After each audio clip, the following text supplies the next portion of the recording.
बोलो श्री राम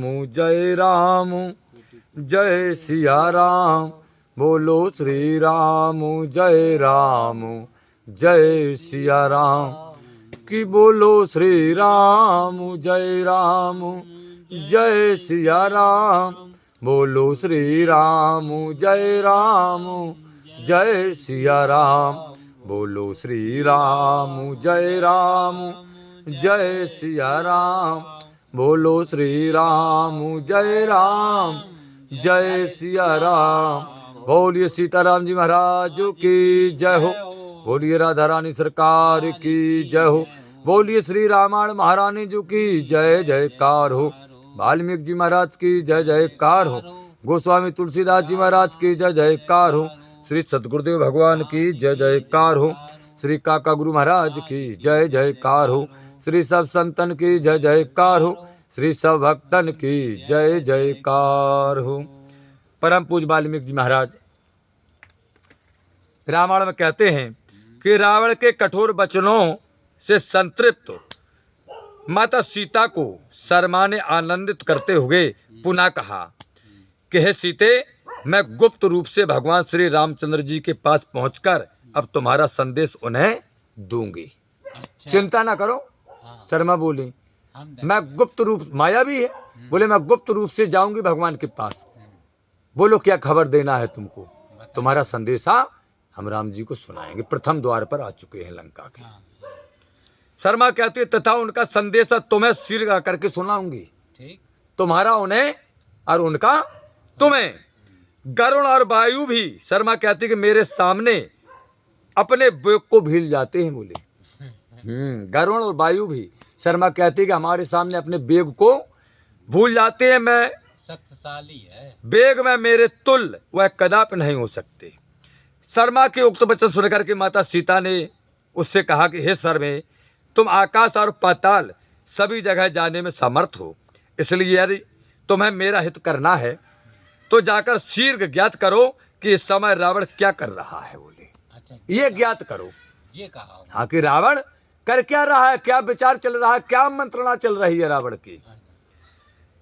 माता सीता कहते हैं कि हे शर्मा, उसने यहाँ से जाने के पश्चात मेरे विषय में क्या निश्चय किया है। बोले अच्छा, यह सब ज्ञात करके मुझे इसकी यथाशीघ्र सूचना दो। सीता का वचन सुनकर के शर्मा बोली कि हे सीते, तुम्हारी यही इच्छा है तो लो मैं चली।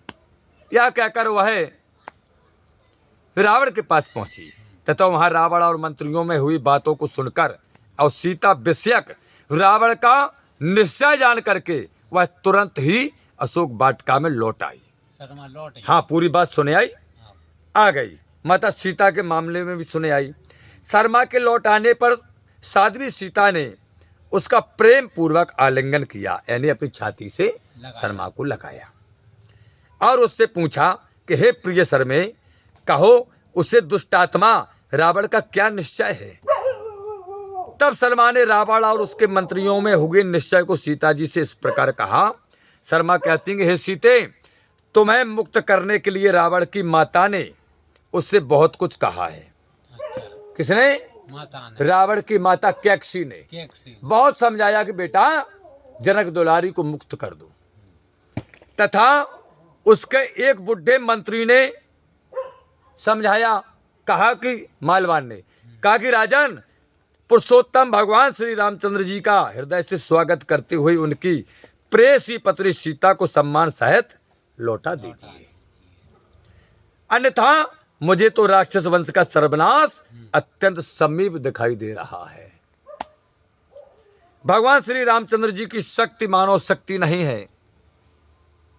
कैकसी कहती है कि बेटा, भगवान श्री रामचंद्र जी की जो शक्ति है मानव शक्ति नहीं है। उस पुरुष सिंह का जन्म स्थान में चमत्कार तुमने सुना है, तुम्हारी चौकी पे ताड़का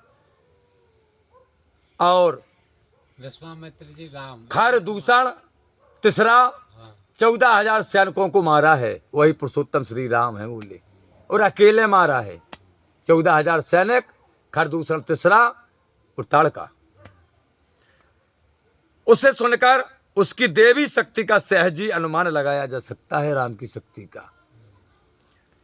कक्षी कहती हैं कि बेटा उनके दूर पवन पुत्र हनुमान को 100 योजन विस्तार वाले समुद्र का लांघना तथा लंका में आकर सीता से मिलना, अशोक वाटिका उजाड़ना और युद्ध में अनेकों सूरवीर राक्षसों को मार डालना, और बोले हमारे नाती अक्षय कुमार का मारना।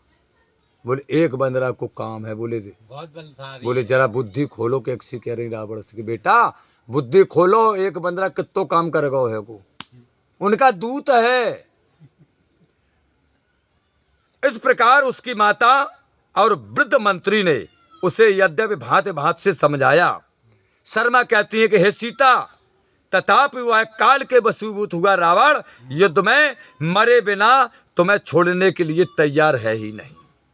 जब तक मरेगा नहीं, जब तक तुम्हें नहीं छोड़ेगा, उसने निश्चय कर लिया। माता ने समझाया, मंत्रियों ने समझाया, बोले वो किसी की बात नहीं मान रहा है। शर्मा कहती है कि हे सीते, जनक दुलारी, इस दुष्ट रावण और उसके मंत्रियों की यही निश्चय हुआ है। सीते निश्चयहीन राक्षसों को मृत्यु हड़प जाना चाहती है। शर्मा कहती है, बोले इनकी बुद्धि विपरीत हो गई, विनाश आ गओ, विनाश काले विपरीत बुद्धि। जो बूढ़ों की बात, अपने माता पिता की बात ना माने, समझ लो विनाश आ गया उसका। शर्मा कहती है कि सीते बहुत जल्दी ये सब काल के वशीभूत हो जाएंगे। तभी तो इस प्रकार उसकी बुद्धि पर पर्दा पड़ गया है, रावण की बुद्धि पर। शर्मा कहती है तभी तो रावण की बुद्धि पर अज्ञान का पर्दा पड़ गया है। शर्मा कहती है कि देवी सीता, जिससे उन्हें अपना हित अहित नहीं सूझ पड़ता है रावण को, किसमें हमारा हित है, किसमें हमारा अहित है। इन पापियों की इस दुर्बुद्धि का यही दुष्परिणाम जान पड़ता है कि ये मारे जाएंगे। इनकी दुर्बुद्धि हो गई, राजसी बुद्धि है भैया। कंचन नगरी का महाराज है, सोने की लंका का, तो राजसी बुद्धि क्यों नहीं होगी? राजसी बुद्धि पतन की ओर ले जाती, तामसी बुद्धि पतन की ओर ले जाती, सही रिजल्ट देती ही नहीं। कलयुग बैठ गओ आगे। हाँ बस। शर्मा ने कहा कि भगवान श्री रामचंद्र जी अपने तीव्र बाणों द्वारा समस्त राक्षसों सहित रावण को मार करके लंका का विध्वंस कर देंगे तथा सीता तुम्हें यहाँ से अयोध्या को ले जाएंगे। इसी समय भेरी और शंखों के शब्दों से मिला हुआ सैनिकों का कोलाहल सुनाई दिया। वानर सेना के इस कोलाहल को सुनकर के राक्षसों के होश उड़ गए। रामादल में शंख बज गए, भेरी बज गई, रामादल में हाओ, और बंदरा चिल्लाने लगे। हाँ। लंका के राक्षसन की भोंपू भोंपू होने लगी, चौंक ले गई महाराज। काय वो बंदरा को, एक ही बंदरा को देख गए थे भी, ये तो बिलाते गिनती नहीं करते। सबसे भारी डर है तो राक्षसन को, बंदरन को, कि एक बंदरा तो चौपट कर दो, जो बहुत है अनगिनती। सही है। वाल्मीकि जी महाराज कहते हैं कि वानर सेना के इस भीषण शब्द को सुनकर के राक्षस राज रावण कुछ समय के लिए अवसन्न रह गया। इतना बड़ा घोर शब्द भैया, रावण भी सन्न रह गया। फिर अपने मंत्रियों की ओर देखने लगा रावण। अब तत्पश्चात वह उन सबको संबोधित कर अपने गंभीर शब्द से सभा भवन को गुंजाता हुआ कहने लगा, सभा में बैठो, बहुत कसके चिल्ला पड़ो रावण, के बाकी सभा गूंज गई। कहने लगा कि आप लोगों ने रामचंद्र का बल पराक्रम तथा समुद्र के इस पार आने का जो वर्णन किया वह सब मैंने सुन लिया है, परंतु मैं तो आप लोगों को भी जो राम का बल पराक्रम जानकर भी एक दूसरे का अभी तक मोह ताक रहे हैं, युद्ध भूमि में सच्चा पराक्रमी समझता हूँ। रावण की यह बात सुन करके उसके वृद्ध नाना मालवंत ने कहा, नाना आते जी, कि राजन, जो राजा नीति के जानने वाला, विद्वान तथा समय के अनुसार शत्रु से संधि या युद्ध करने वाला और अपने पक्ष की वृद्धि करने वाला होता है, वही चिरकाल तक पृथ्वी पर राज सुख भोगता रहता है। मौका पे चौका लगावे वालों जो राजा होत, वही चिरकाल तक शत्रु सबल है। अब तुम बात से लड़ो तो हार तो जे हुई, तो देखना चाहिए। सही समझा रहे हैं ना। हम बूढ़े भज्जा पुरखा कहते कि बरात जावे तो गाड़ी के सलीता में बूढ़ो जरूर एक दाब लियो, का कहावत झूठी है काजी। मालवंत कहते हैं, तथा जिस राजा की शक्ति का ह्रास हो रहा हो अथवा शत्रु के समान ही जिसकी सैन्य शक्ति हो, उसे तो यथाशीघ्र अपने शत्रु से संधि कर लेनी ही चाहिए दोस्ती। समतुल्य सैनिक बल जिस राजा में हो, उसकी कदापि अवहेलना न करें। अपनी शक्ति शत्रु से बड़ी हुई हो, अपनी शक्ति शत्रु से बड़ी हुई हो, उसी दशा में युद्ध के लिए तैयार हो, नहीं तो इसके विपरीत आचरण करने पर निस्संदेह उसका सर्वनाश हो जाता है।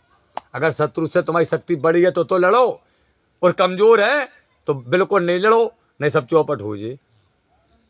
क्या भैया, सही कह- पत्थर से मुड़ी मारो, हाँ तो मूड़ फूटे पत्थर नहीं थोड़ी फूटे, फूटे को। हैं? सही बात है। मालवंत जी कहते हैं कि देखिए कंचन नगरी के महाराज, श्री रामचंद्र जी की बजाय चाहने वाले सभी देवता गंधर्व ऋषि और मुनि हैं। बोले हाँ रामचंद्र जी की बजाय को चाह रहा है, बोले देवता किन्नर ऋषि मुनि गंधर्व सब चाह रहा है कि राम की बजाय हो जाए। इन सब की शुभकामना श्री रामचंद्र जी के पक्ष में है। बोले तुम्हारी तरफ कोई नहीं है, तो नहीं। इनकी सबकी शुभकामनाएं रामचंद्र तरफ है कि रामचंद्र की विजय हो। इसलिए हे राजन, आप रामचंद्र जी का विरोध ना करो। जिस सीता के लिए आप इतना आग्रह कर रहे हैं, उस सीता को आप श्री रामचंद्र जी को लौटा दे सम्मान सहाय। सम्मान सहित। मालवान कहता है कि राजन, भगवान ब्रह्मा ने देवता और दानव ये दो ही पक्ष बनाए हैं। देवता और दानव दो पक्ष बनाए हैं। धर्म और अधर्म इन दोनों के आश्रय हैं। धर्म और अधर्म इन दोनों के आश्रय किसके? देवता और दानव के। दानव के। देवताओं का पक्ष है धर्म, और दानव राक्षसों तथा असुरों का पक्ष है अधर्म। सतयुग में धर्म अधर्म को ग्रस लेता है। सतयुग में धर्म अधर्म को ग्रस लेता है, हाँ अधर्म को पनपने नहीं देता है सतयुग में धर्म। तथा कलयुग में अधर्म धर्म का दमन कर देता है। मालवंत कह रहे कि राजन, कलयुग में, हाँ कलयुग में अधर्म धर्म का दमन कर देता है। सही है, मतलब धर्म नष्ट कर दे। धर्म को पल्ला नीचे हो जात, अधर्म को बढ़ जात कलयुग में। यानी दाब देत, दमन माने दाब देत। और न कहीं तुम कथा भागवत कह रहे, हे बाबा कथा भागवत नहीं कह सकत, जो सवेरे से अल्लाह हो रहो दाव दाव दाब दो। हाँ पर का कह मालवंत कहते हैं, हे राजन, आपने दिग्विजय के लिए भ्रमण करके सब लोगों में धर्म का विनाश कर अधर्म ही वृद्धि की है। तुमने बोले हाँ एको में अच्छो नहीं करो। विश्व विजय करने गए, बोले सब रहा अधर्म फैलाओ। तुमने बोले आओ इसलिए अब अधर्म का पक्ष बलवान होकर हमें मिटा देना चाहता है। जिस मन उसके जीवन में अधर्म का पल्ला बड़ा हो जाता है, समझ लो वो मिटने वाला है। बोले अधर्म का पल्ला भारी हो गया है राजन तुम्हारा। हाँ मालवंत कहते हैं, ओ नमो भगवते वासुदेवाय नमो नमः होने वाली है तुम्हारी, क्योंकि आपके द्वारा बढ़ोतरी पाया हुआ अधर्म ही अब सूर्य के समान भयंकर रूप धारण करके हमें ग्रस लेना चाहता है। अमूर्त तुमको तुम्हारा अधर्म ही, जो तुमने अधर्म बढ़ाया है, पर नारियों का हरण किया, राजाओं को मतलब जो है सताया, विषयों में तुम्हारी आसक्ति होने के कारण तुमने स्वेच्छाचारता बरती है। तुम्हारी विषय भोगों में जाना इच्छा थी, अपनी इच्छा पूर्ति की है तुमने विषय भोगों में। पाप का पल्ला बढ़ गया है, इस कारण तुम्हारे दुराचरण से अग्नि के समान तेजस्वी ऋषि मुनि तुमसे असंतुष्ट होकर तुम्हारे अनिष्ट का आयोजन कर रहे। बोले होम बज रहो, बोले ऋषि मुनि होम बजा रहे कि रावण को कबे सत्यानाश होवे, रावण को कबे सत्यानाश होवे, रावण को कबे सत्यानाश होवे, स्वाहा। काय होवे कि ऋषि मुनियन को पूजा ही नहीं करन दे रहे, तुम पाठो नहीं करन दे रहे, हमरू नहीं करन दे रहे, माइक बज रहा वो नहीं बजान दे रहे।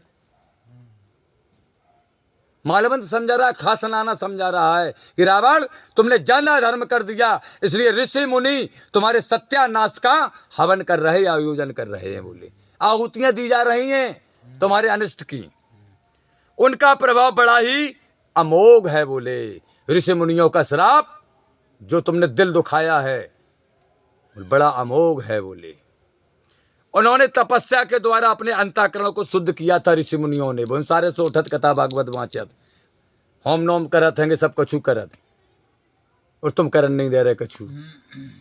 वे शास्त्रोक्त धर्म कार्यों के करने में संलग्न रहते हैं ऋषि महात्मा। उस समय इन ब्रह्म ऋषियों द्वारा किए गए तीव्र तप के अनुष्ठान ही राक्षसों को विदग्ध कर रहे हैं। ग्रीष्म ऋतु में जिस प्रकार मेघ प्रबल वायु के कारण छिन्न भिन्न हो जाते हैं रावण, उसी प्रकार ऋषियों से संतृप्त हुए राक्षस दिशा दिशाओं में भाग गए हैं। बोले ऋषियों के अग्निहोत्र से उत्पन्न हुए धुएं ने 10 दिशाओं में व्याप्त होकर राक्षसों को निस्तेज कर दिया है। हे राजन, तुम्हें जो वर प्राप्त हुआ है ना, मालवंत कहता है कि हे कंचन नगरी के महाराज, तुम्हें जो वरदान प्राप्त हुआ है वह भी देवता, दानव और गंधर्वों से ही आपकी रक्षा कर सकता है, परंतु यहाँ तो मनुष्य, बानर, लंगूर और भालू ही गर्जना कर रहे हैं। बोले है ना देवता है, ना दानव है, ना गंधर्व, कोई नहीं है। बोले है ना तो मनुष्य और बंदरा है, भालू है। यह है भी बड़े बलवान और तेजस्वी। बोले बंदरा हैं, जो भालू हैं, रीछ हैं, बुरे हैं, बहुत बलवान मालवंत कह रहे। रावण, विभिन्न प्रकार के भयंकर उत्पातों को देख करके मुझे तो यही आशंका होती है कि अब राक्षसों का सर्वनाश निकट आ गया है। देखिए कंचन नगरी के महाराज, भयंकर गर्जना करते हुए मेघ समस्त लंका में तप्त रक्त की वर्षा कर रहे हैं। हाथी और घोड़े अश्रुपात कर रहे हैं। धूल धूमरत दिशाएं मलिन होकर के निस्तेज हो गई हैं। सियार और गीद भयंकर शब्द कर रहे हैं। बोले लड़ज्जर गांव के बाहर रो रहे, गीदा मर रहा है लंका पे। घरों में पाले हुए पक्षी और मृग कलह करके उतारू जाते हैं। बोले घर में जो पले हैं मृग, सुगा, तोता, सब चिल्ला रहे। घरों में जो बलि वैश्य देव किया जाता है उसका हविष्य कुत्ते खा जाते हैं, तथा गायों के गधे और न्योलों के चूहे उत्पन्न हो रहे हैं। बताओ, नौरियन के चुखरा पैदा होने लगे, ये अशुभ हैं।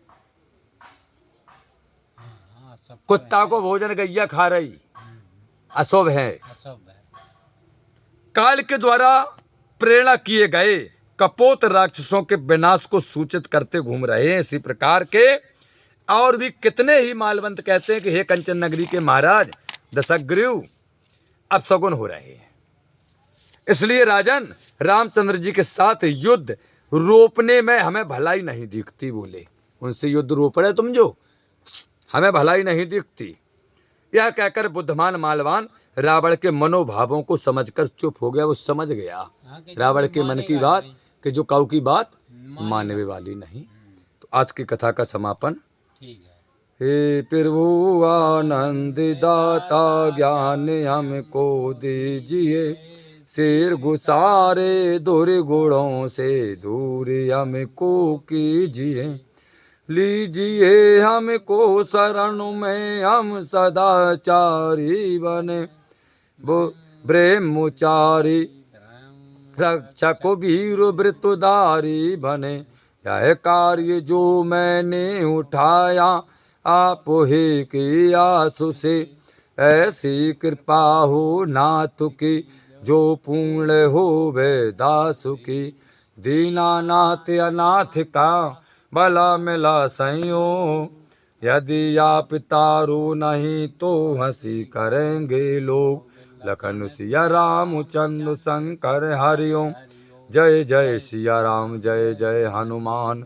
हरि की जय जयकार हो। श्री सिद्ध बाबा महाराज की जय जयकार हो। श्री मनसला मैया की जय जयकार हो। श्री सतगुरुदेव भगवान की जय जयकार हो। श्री काका गुरु महाराज की जय जयकार हो। श्री सब संतन की जय जयकार हो। श्री सब भक्तन की जय जयकार हो। श्री रामायण महारानी जी की जय जयकार हो।